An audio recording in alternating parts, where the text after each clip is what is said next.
I stayed with that company, with the people, with the Russians, until they found out, and the guys found out that we are very valuable people. A guy came to me and he said, "Look, I gotta take you, and you should go with me. My commandant, my chief wants to see you." So I says to him, "What is he wants to see me about it?" He says, "I cannot tell you, but he wants to see you, and he is a big man, and you have to go." I says, "You mean to tell me I have to go?" He says, "If you don't want to come willingly, I'll have to take you." When they started searching, the first thing I said to them, they should stop, because I want to show who I am. And I took out my papers, and when I gave him the papers, and he took the papers in the hand and squashed the papers and put them in his pants pockets like this, but squashed. Then I see, and I'm finished. Right away I knew I'm done. He took me to the NKVD. You know of the NKVD? What is this? You don't know? Counter spy, for the counter spies, that I should come work for the counter spies. I go there, and there is a major, big shot, major general, and he says, "I want you should spy for me." I figured to myself, here I'm waiting, the war should end, and I want to see my mother.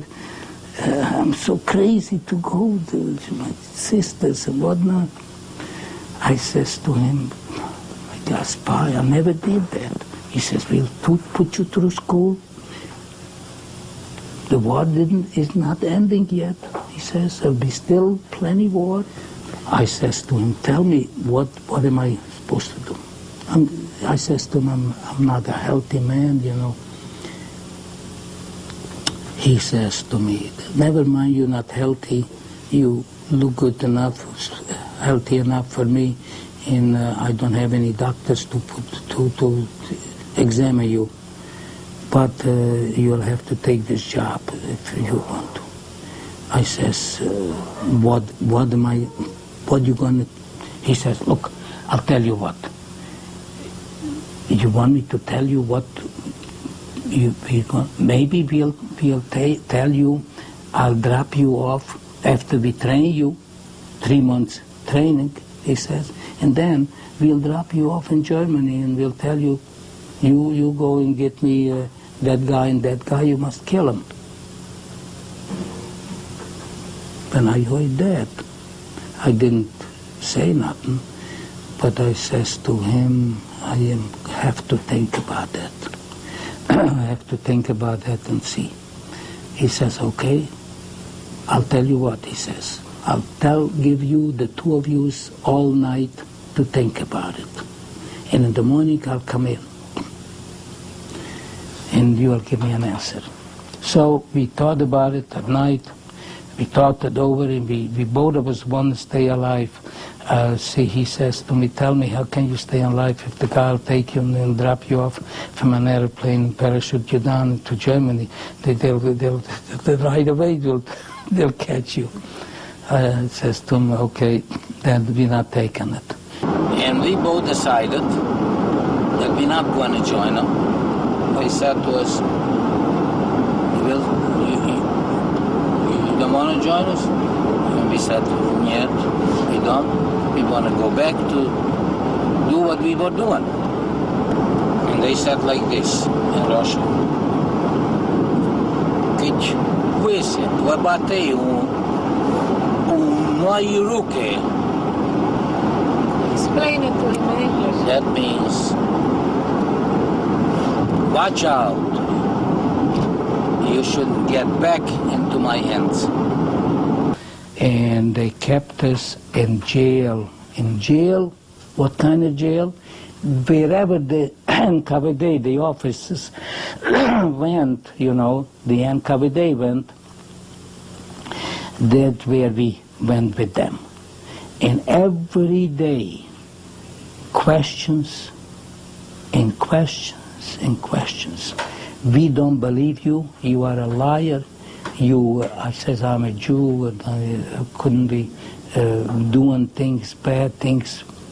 He says, no, you are a German spy and you're spying for the Germans.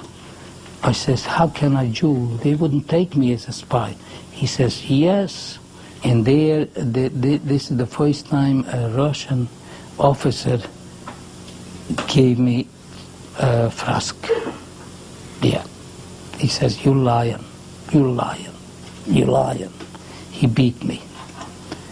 Yeah, and he says, you better tell us the truth because you're gonna go to the gallows. You'll be hung. So I stayed with them until finally one day they went ahead and they shipped us someplace. They took 2 soldiers and the 2 of us, and they shipped us away to where to? I didn't know where they'd taken us. I thought they'd taken us to kill. So we stayed overnight, and at that time I said to my friend, look, this is enough. It's enough. We must make an escape now. The other guy is laying down. He's taken a rest. All night they were up. I swear they were up because I was watched. I was going to run away at night. No. So in the morning when he says he'll eat the milk and he sits and he moved his table to the door, that in case, they shouldn't go run out of the door. But it didn't work for him because I said to him like this, Nesuch moloko, that means, in Russian it means, they bring in the milk, and that I am going to go and get it from the woman. Oh, that I'm going to go and get it from the woman. And I jumped over the fence, and he was right with me, the guy, my friend. He was running after me, and the other guy, the soldier, went to wake up the other guy. By the time he woke him up, and I was already outside, I swear to you, the doors were open. All the doors were open. And I'm just thinking now, I thought God opened for us the doors, or something like that. But no, it was not God. It was just so happened. That was the time that the fresh milk came in. Jumped over one fence, a high fence. I tell you, I don't know how I jumped and reached over, and I jumped over the fence, big fence, maybe at least a 6-foot fence, at least. And we went straight to the back. And all of a sudden I see a forest in front of me. I didn't plan nothing, and I didn't put that forest there, but so happened I see a forest. In the meantime, I hear shooting behind me, whizzing the bullets coming this way and that way and this way. And I took off more and more. I was running, maybe, I don't know how long I was running, maybe 15 minutes, a half hour. And I ran in till that wood comes, till the beginning of the wood. And there I just let out, and him too, both of us together. One didn't run away from the other, or he couldn't, or I couldn't, or what whatever we had, we gave it to. And the people were shooting after us, the soldiers, the 2 soldiers, but they didn't come into the woods. And I was worried, if they come into the woods, then they take me just like that, because I couldn't get out.